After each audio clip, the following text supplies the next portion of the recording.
Assalamualaikum warahmatullahi wabarakatuh. Baiklah, saya akan menjelaskan tentang kerajaan-kerajaan Islam pada masa penjajahan Belanda. Yang keadaan kerajaan-kerajaan Islam menjelang datangnya Belanda di akhir abad ke-16 dan awal abad ke-17, Indonesia berbeda-beda. Bukan hanya berkenaan dengan kemajuan politik, tetapi juga dengan proses keislamisasiannya. Di Sumatera, setelah Malaka jatuh ke tangan Portugis, percaturan politik di kawasan Selat Malaka merupakan perjuangan segitiga antara Aceh, Portugis, dan Johor. Pada abad ke-16, tampak Aceh menjadi dominan, terutama karena para pedagang Muslim menghindar dari Malaka dan memilih Aceh sebagai pelabuhan transit. Selain itu, ekspansi Aceh ketika itu berhasil menguasai perdagangan pantai barat Sumatera.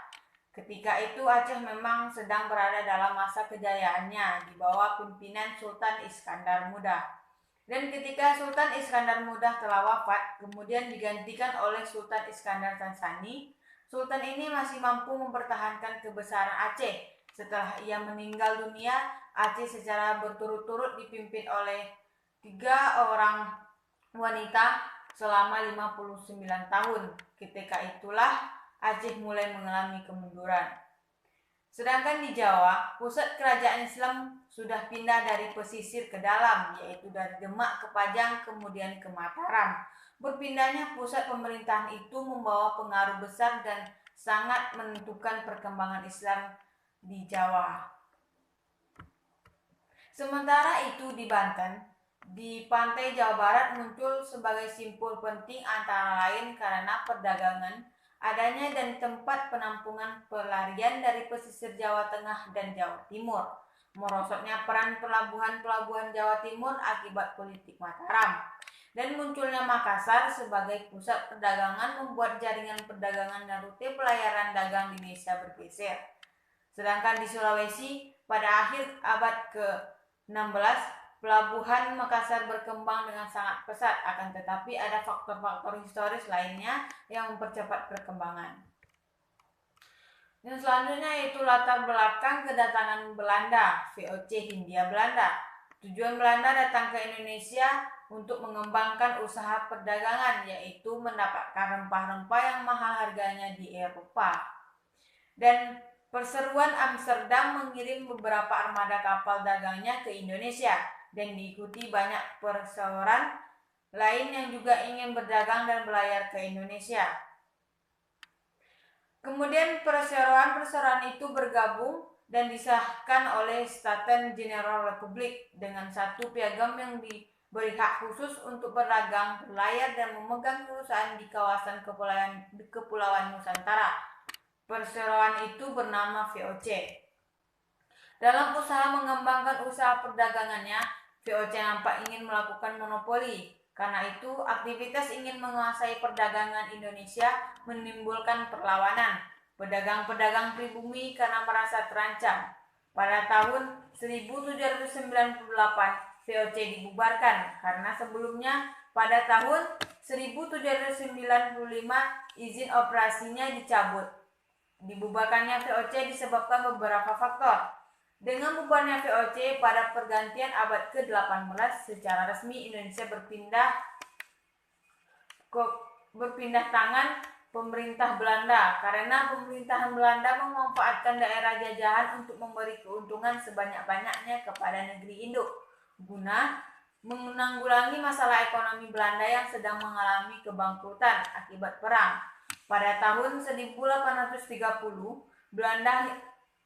Hindia Belanda menjalankan sistem tanam paksa, dan pada tahun 1901 Belanda menampakkan politik etis atau politik balas budi. Penetrasi politik Belanda. VOC sejak semula memang diberi izin oleh pemerintah Belanda untuk melakukan kegiatan politik dalam rangka mendapatkan hak monopoli dagang di Indonesia. Oleh karena itu, VOC dibantu oleh kekuatan militer dan armada tentara serta hak-hak yang bersifat kenegaraan, mempunyai wilayah, mengadakan perjanjian politik dan sebagainya. Dengan perlengkapan yang lebih maju, VOC melakukan politik ekspansi. Dengan kata lain, abad ke-17 dan abad ke-18 adalah periode ekspansi dan monopoli dalam sejarah kolonial di Indonesia. Menjelang akhir abad ke-18, ekspansi di wilayah ini berhasil di Jawa. Penetrasi politik Belanda juga terjadi di Kerajaan Banjarmasin. Belanda pertama kali datang ke kerajaan ini pada abad ke-17. Untuk memperkokoh kedudukan Belanda, mengangkat seorang gubernur di daerah itu. Ini berarti secara de facto Belanda sudah menjadi penguasa politik di politik. Ini pula yang menjadi latar belakang terjadinya perang Banjarmasin yang dipimpin oleh Pangeran Antasari. Yang selanjutnya itu perlawanan terhadap penjajahan Belanda. Yang pertama yaitu Perang Diponegoro. Suatu ketika Pangeran Diponegoro diundang oleh Residen untuk melanjutkan perang.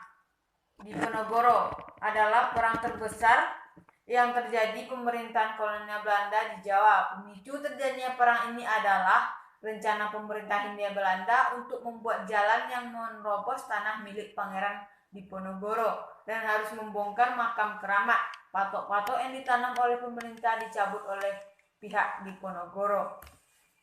Sedangkan perang selanjutnya yaitu Perang Pederi. Perang Pederi ini terjadi di Minangkabau. Pada Perang Pederi ini Belanda berkali-kali mendapatkan kesulitan dalam melawan kaum Pederi, dan kaum Pederi sendiri lolos berkali-kali dari tipu pengkhianatan Belanda. Akan tetapi pada akhirnya kaum Pederi itu kalah karena Belanda membuat tipu muslihat dengan jebakan-jebakannya. Perang selanjutnya yaitu Perang Aceh. Pada abad ke-19, hegemoni kerajaan Aceh di Sumatera Utara sudah sangat menurun, akan tetapi kedaulatannya masih diakui oleh negara-negara barat. Pada tanggal 30 Maret 1857, ditandatangani kontrak antara Aceh dan pemerintahan Hindia Belanda yang berisi kebebasan perdagangan. Kontrak itu memberi kedudukan kepada Belanda di sana dan diperkuat oleh Traktat Siak yang ditandatangani pada tahun itu juga. Setelah terusan Suez dibuka, pelabuhan Aceh menjadi sangat strategis karena berada dalam urat nadi pelayaran internasional. Berdasarkan Traktat Sumatera 2 November 1871, pihak Belanda diberi kebebasan memperluas daerah kekuasaannya di Aceh, sedangkan Inggris memperoleh kebebasan perdagangan di daerah Siak. Itulah awal Perang Aceh yang menurut waktu dan ruang tidak ada taranya dalam sejarah perlawanan terhadap kekuasaan kolonial. Perang ini juga disebut Perang Rakyat karena seluruh rakyat Aceh terlibat secara aktif melawan kolonial. Perjuangan Aceh dipersenjatai oleh ideologi perang stabil sepanjang berlangsungnya perang yang jelas mempersulit Belanda. Perang selanjutnya itu Perang Banjarmasin. Dilatar belakangi karena adanya campur tangan Belanda dalam pemerintahan Sultan Muda, karena Sultan yang berkuasa pada saat itu sudah tua, yang mana jabatan itu akan diserahkan kepada putranya yang bernama Abdurrahman.